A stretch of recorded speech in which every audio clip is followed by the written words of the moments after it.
सरकारी नौकरी पाने में अच्छों का पसीना छूट जाता है। अरे तुम तो हाथ उठाओ कालीचरण। मुझे तो कभी कभी ये लगता है कि दोनों के बीच में सौतन का रिश्ता है कि एक के पास जाओ। नहीं, सीमा नहीं थी वो स्वीटी हर कुत्ते नहीं, ये तो नहीं। मुश्किल है तो सरकारी नौकरी पाने तक अपने प्यार को टिकाए रखना।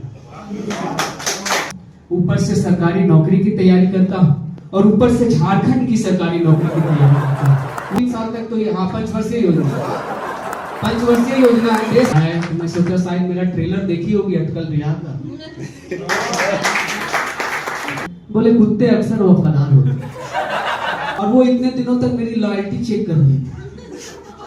मैंने बोला झारखंड की सरकारी नौकरी की। बोली अब मेरा मूड और भी ज्यादा खराब हो गया। और इन 3 सालों में मैंने जितने भी पेपर दिए अधिकतर लीक हो गए। किसी सरकारी नौकरी वाले से तेरी शादी हो जाए।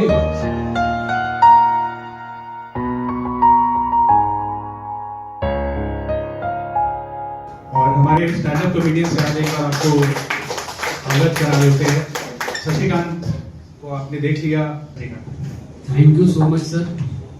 मैं आज अपने आप को बहुत लकी मान रहा हूँ कि जिसे आज तक गर्लफ्रेंड नहीं झेली उसे झेलने के लिए इतने लोग यहाँ बैठे हैं। मैं वाकई अपने आप को लकी मान रहा हूँ।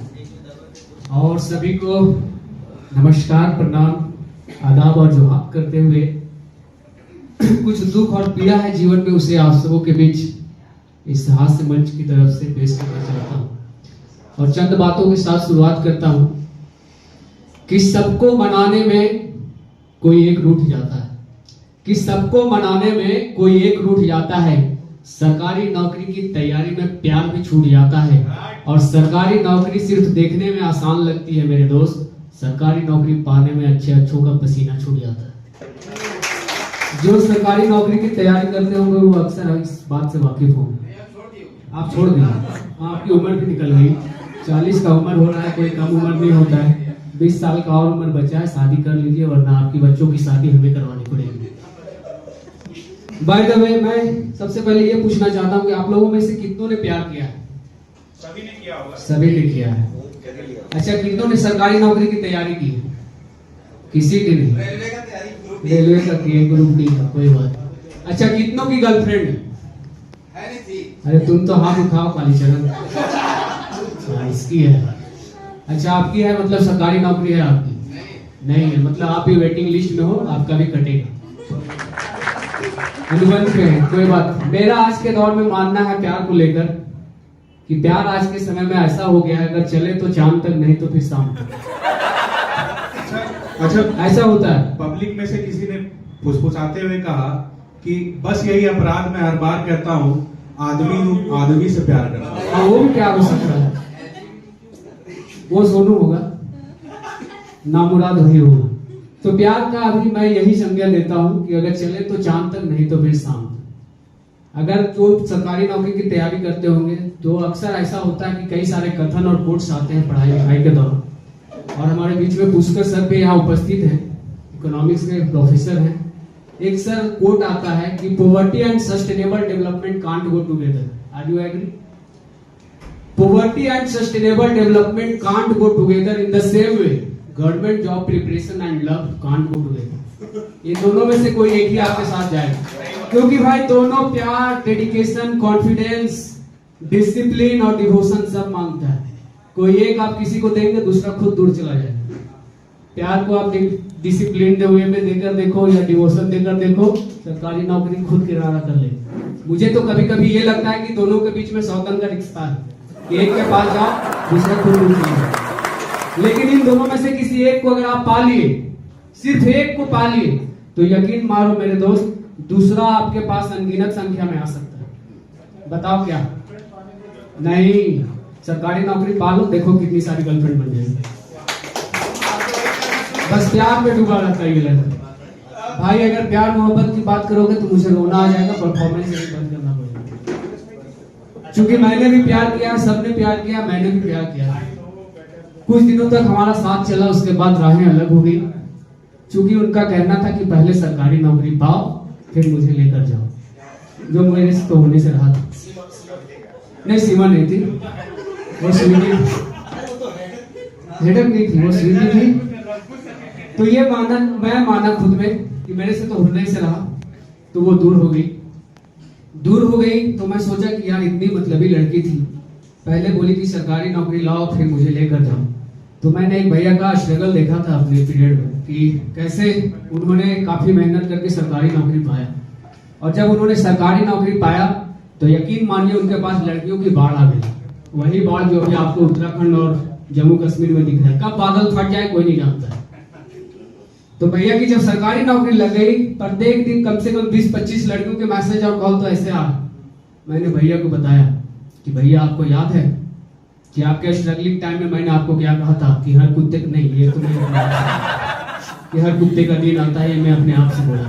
मैंने भैया से ये कहा था कि दुनिया गोल है और समय का पहिया जरूर घूमता है, एक दिन आपकी भी अच्छे दिन आएंगे जो सबका देश में आया हुआ ना अच्छा दिन में। हाँ, तो वो दिन उनका आया। आज भैया को 20-25 लड़कियों के मैसेज जरूर आते हैं। अंतर बस इतना हुआ कि पहले भैया 20-25 लड़कियों को एक दिन में मैसेज किया करते थे, आज 20-25 लड़कियों भैया को एक दिन में। समय का पहिया घूमता जरूर। अब मैं अपनी सरकारी नौकरी की तैयारी के दौरान बहुत कुछ सहा, बहुत जिल्लत सहते आज आपके बीच मंच पे हूँ।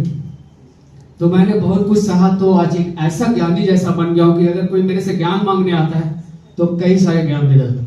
अभी नीचे जब लिफ्ट पे चढ़ रहा तो एक बंदा आया, बोला भैया प्यार और सरकारी नौकरी में सबसे ज्यादा मुश्किल क्या है?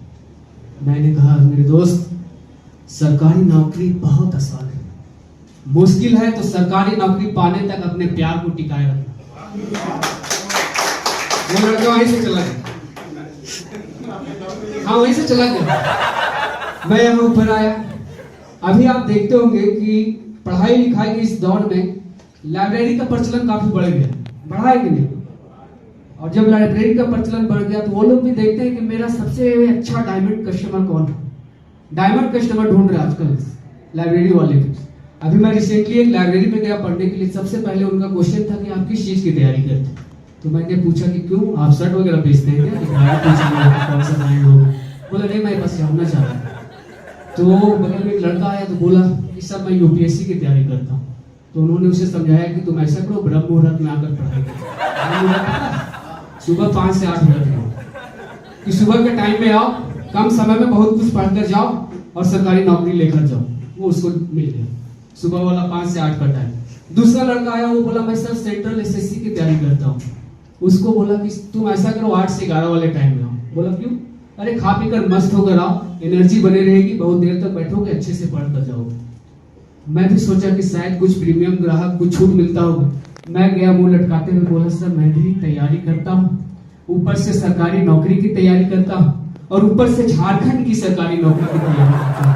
वो मेरे सामने साष्टांग हो गया, बोला you are my diamond customer, जो कम से कम 2-3 साल तक तो हमारे लिए ग्राहक बना ही रहेगा, क्योंकि उसको भी पता है कि जिस तरह का प्रोसेस है झारखंड में सरकारी नौकरी को लेकर 2-3 साल तक तो यहाँ 5 वर्षीय योजना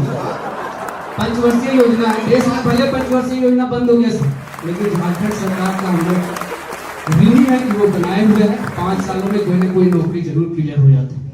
अभी रिसेंटली आप सबों ने जेएसएससी सीरियल का मामला देखा होगा, जनवरी में रिजल्ट आया। उस समय से लेकर के अभी तक के टाइम के पीरियड में लगभग 7 से 8 महीने का गैप बन गया। इस बीच में मैं सोचा कि कोई सरकारी नौकरी तो नहीं पा रहा हूँ, ना ही प्यार पा रहा हूँ, तो ऐसा करता हूँ प्यार पाने की कोशिश करता हूँ। तो अभी रिसेंटली 6 महीने से एक लड़की को फॉलो कर रहा था, बहुत सुंदर सी लड़की थी। उसे इन 6 महीनों में मैंने बहुत ज्यादा मैसेजेस तो नहीं भेजे, लेकिन लगभग 600-700 मैसेजेस जरूर भेजे। हाँ, एक भी रिप्लाई नहीं आया। अभी रिसेंटली 3 दिन पहले रिप्लाई आया, तो मैं सोचा शायद मेरा ट्रेलर देखी होगी अटकल बिहार का, तो शायद देखकर उसे अच्छा लगा होगा मेरा रोल, तो मुझे उसने अप्रोच किया। तो कुछ नहीं भेजा था, बस उसने एक स्माइली भेजा था। मेरा दिल बाग हो गया, जैसे सब पिक्सल का झाग हो गया, और ऐसा लगा कि मानो दिल में मेरे खुशी का एक आग हो गया। मैंने उसे तुरंत पलट कर मैसेज किया कि मैडम आज लगता है सूर्य पश्चिम से उगा है। बोली नहीं बेवकूफ, सूर्य जहां से उगता है उधर से ही उगा है। मैं पूछा किधर से? बोली ईस्ट से। मैं बोला पता नहीं, तो शायद इसका मूड सही है, बात करेगी। तो मैं पूछा कि मैडम इतने दिनों तक आपने कभी जवाब नहीं दिया, आज रिसेंटली क्या हो गया जो जवाब दिया? तो उसने कहा कि तुम बहुत वफादार हो। मुझे अच्छा लगा कि मैं सही में वफादार हूं। मैंने पूछा कैसे? बोले कुत्ते अक्सर वफादार होते हैं। मुझे समझ नहीं आया। मैंने पूछा फिर कैसे? तो बोली कि जो मेरे डिजिटल दरवाजे में जितने कुत्ते आते हैं रोज, उन तमाम कुत्तों में तुम पहला कुत्ता हो जो सबसे पहले मेरे दरवाजे पर आते हो। मतलब अक्सर रोज सुबह सबसे पहले मैंने उसको मैसेज करता और वो इतने दिनों तक मेरी लॉयल्टी चेक कर रही थी। Yes, इसको तो मतलब मेरी लॉयल्टी चेक कर रही थी।